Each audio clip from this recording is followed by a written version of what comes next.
Shalom, shalom, soyez bénis dans le nom de Jésus. Je viens vers vous ce soir parce que j'ai un message à faire passer. Le message se trouve dans le livre de Philippiens 4, verset 6. Le Saint-Esprit te dit, ne t'inquiète pas. Je vais lire le message. Philippiens 4, verset 6.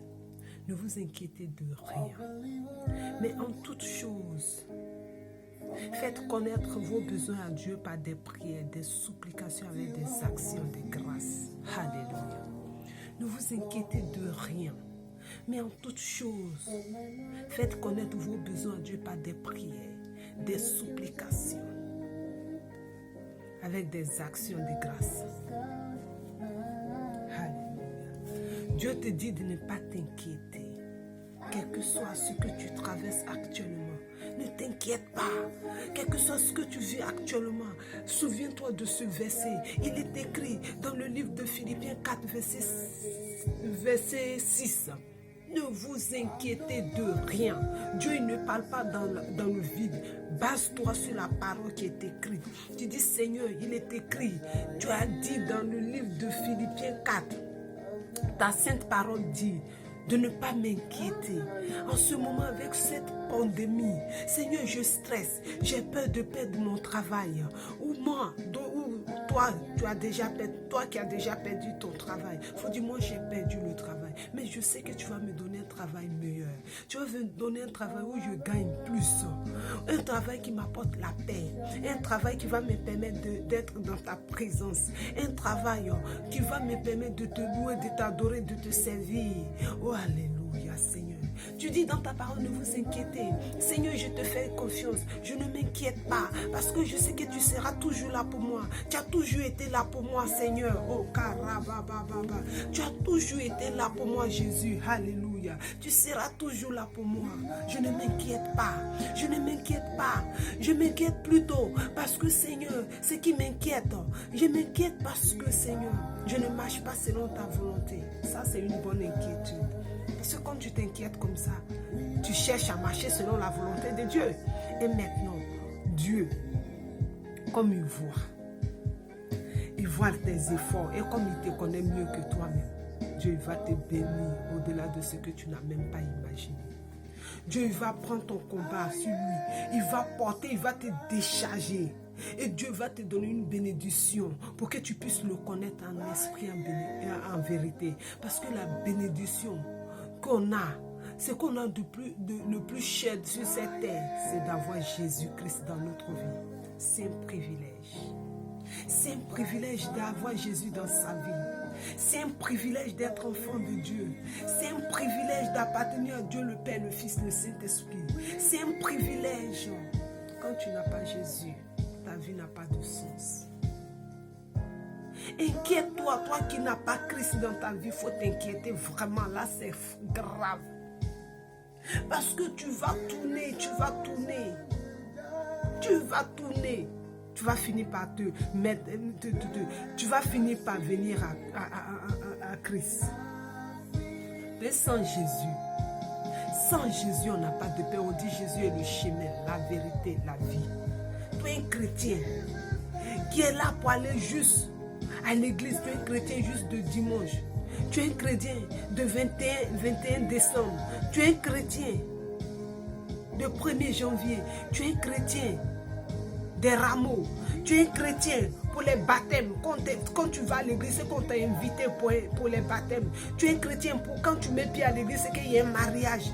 Tu es un chrétien quand tu vas à l'église, c'est qu'on t'a forcé, on t'a supplié. Ou bien tu as fait un cauchemar. Ou bien tu as perdu quelque part. Ou tu as perdu quelque chose. Ou tu cherches quelque chose de Dieu. Quand tu cherches un travail, tu te mets à prier. Dès que tu as eu le travail, pas de dîme, pas d'offrande, rien. Pas une action de grâce.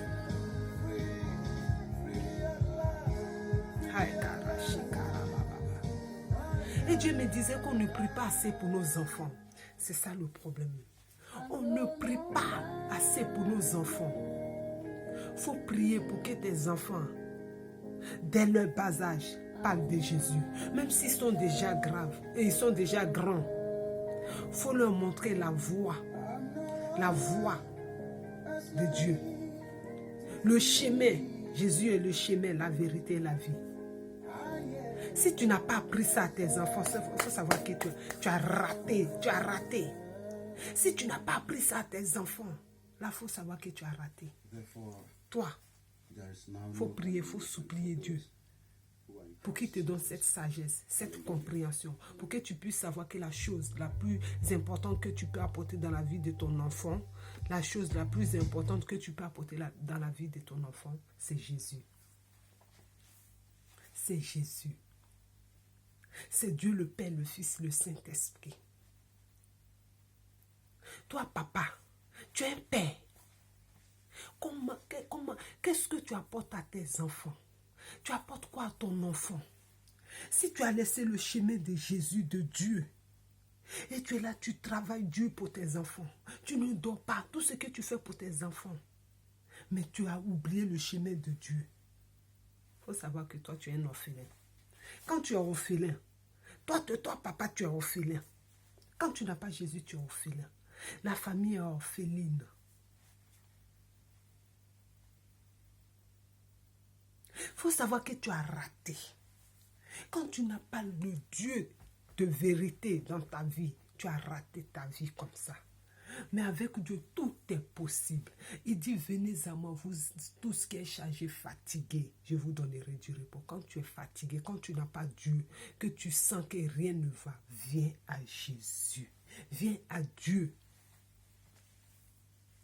Tu ne pries pas, toi tu es trop intégré, tu ne pries plus. Oh moi, vous savez, les songes, les visions, moi je ne crois pas tout ça, moi je sais, moi je n'ai pas le temps, je travaille avec mon travail, je ne peux pas. Tu es intégré tellement que quand tu parles, on n'entend même plus. On n'attend plus, toi tu es trop intégré, tu n'as pas le temps de lire ta Bible, tu n'as pas le temps de faire une prière. Dieu dit, la langue est au pouvoir de la vie et de la mort. La langue, il faut la remuer pour adresser une parole à Dieu. La langue, il faut la remuer pour parler à Dieu, pour demander pardon à Dieu. Oh Dieu, je ne marche pas selon ta volonté, pardonne-moi. Et pourtant, je suis chrétienne, mais je ne vis pas dans la sanctification. J'ai aucune vie de sanctification. Je n'apporte rien à mes enfants. Je n'arrive même pas à parler de toi avec les enfants. Tout ce que je fais, c'est d'aller à l'église les dimanches, d'aller à l'église, d'aller à des veillées de prière. Tout ce que je fais, c'est de me retrouver dans un endroit où on parle de Dieu. Mais quand je rentre là, qu'on me parle de Dieu, ce qu'on m'enseigne en esprit, en vérité, si cet endroit est de Dieu, je n'applique pas ça. Je ne mets pas en pratique. Je n'apporte rien à mes collègues, à mes amis, à mes connaissances, à ma famille. Rien, zéro. Seigneur, donne-moi ta sagesse et ton intelligence pour que je puisse marcher selon ta volonté.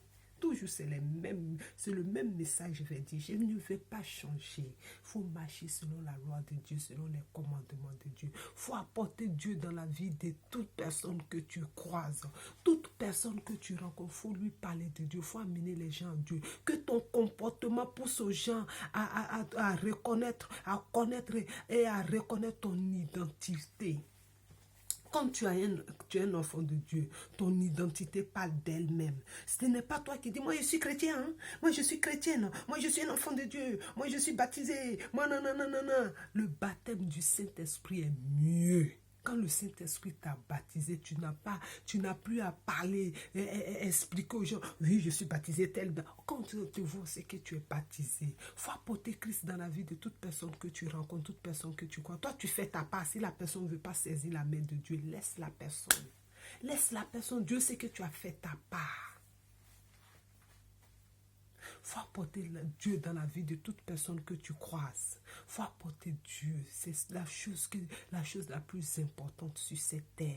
Quand tu as Dieu dans ta vie est une bénédiction. Quand tu as Jésus-Christ dans ta vie est une bénédiction. Papa Dieu a fait des hommes la tête. Quand on dit tu es la tête d'une famille, la tête, c'est pour apporter les choses les plus importantes importante dans cette famille, la chose la plus importante dans une famille, c'est Dieu, c'est Christ. C'est Jésus-Christ, le chemin, la vérité et la vie. À part ça, zéro. Si tu es l'homme, que tu n'apportes pas ça dans une famille, il faut te remettre un peu en question. C'est que toi, tu es malade. Maladie selon Dieu, c'est quand tu n'as pas Dieu dans ta vie. La maladie selon Dieu, c'est quand tu n'as pas Jésus-Christ, le Seigneur et le Sauveur. Quand tu n'as pas, on dit, nul ne verra le Père sans passer par le Fils. C'est la Bible qui le dit. Nul ne verra le Père sans passer par le Fils. Donc, quand tu n'as pas Jésus, tu es malade.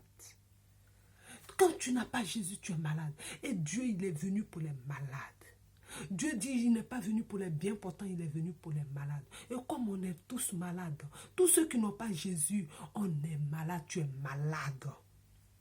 Donc, demande à Dieu. Dis-lui, base-toi sur les paroles bibliques. Tu rappelles à Dieu sa propre parole. Il n'a pas oublié, mais pour lui faire comprendre que toi aussi, tu t'intéresses un peu aux choses de Dieu, que tu connais un peu la parole. Tu dis, Dieu, il est écrit. Seigneur, il est écrit. Jésus, il est écrit. Et le Saint-Esprit, il est écrit. Dieu le Père, le Fils, le Saint-Esprit, il est écrit que nul ne verra le Père sans passer par le Fils. Il est aussi écrit que tu n'es pas venu pour les bien portants, mais pour les malades. Il est aussi écrit dans le livre de Philippiens 4, verset 6, ne vous inquiétez de rien, mais en toute chose, faites des prières, des supplications avec des actions de grâce. Seigneur, bénis-moi. Seigneur, bénis ma vie. Seigneur, restaure ma vie. Seigneur, guéris-moi. Seigneur, délivre-moi. Seigneur, sanctifie-moi. Seigneur, ne m'oublie pas.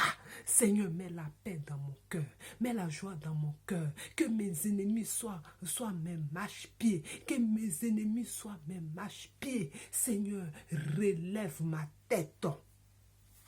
Seigneur, que je ne sois pas esclave d'un ennemi de diable. Seigneur, que le diable n'ait plus accès à ma vie dans le nom de Jésus. Je plonge mes enfants, mon esprit, corps et âme dans le sang de Jésus. Je plonge mon mari, ma femme. Je plonge mes frères et sœurs dans le sang de Jésus. Seigneur, montre-moi qui je suis pour toi et qui tu es pour moi. Seigneur, que ma main soit dans ta main éternellement.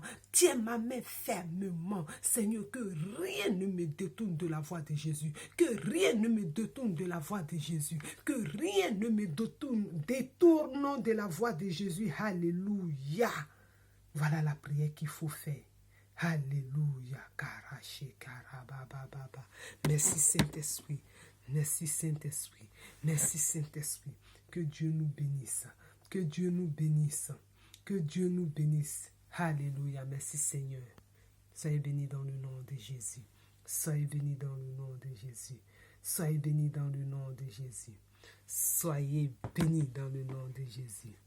Alléluia, alléluia, alléluia, alléluia, alléluia. Mon cœur est dans la joie, mon cœur est dans la joie. Excusez-moi. Mon cœur est dans la joie, mon cœur est dans la joie. Mon cœur est dans la joie, mon cœur est dans la joie, mon cœur est dans la joie. Merci, c'est fini. C'était une petite exhortation parce que Dieu nous aime. Et on est sur cette terre pour servir Dieu, pour parler de Dieu.